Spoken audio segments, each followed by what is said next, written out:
Hi everyone, it's plastic time!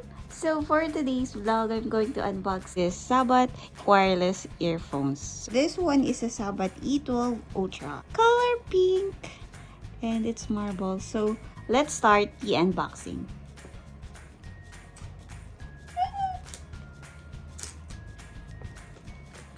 So, the reason why ito yung binili ko kasi mahal ng AirPods.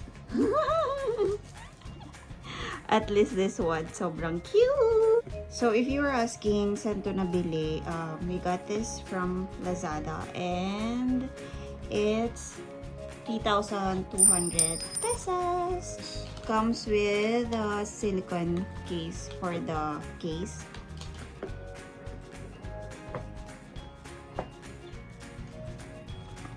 Tcharam!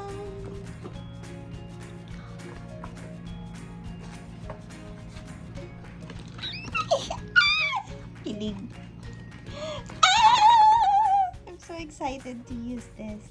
So, this one is like sa AirPods. So, meron din siya na case niya na wherein you can charge here. And then, what else? This one.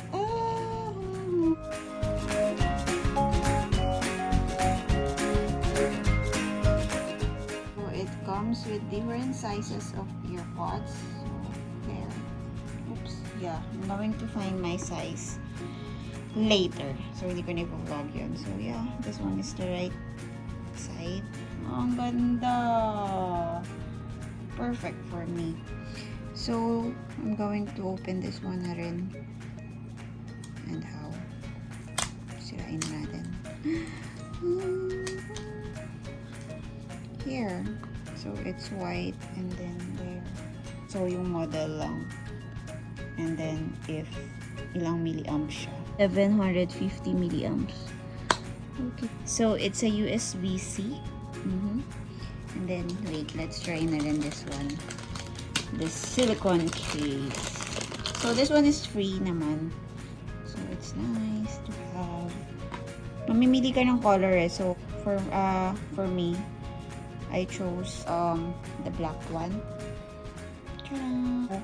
Yeah, let's try pairing the earphones.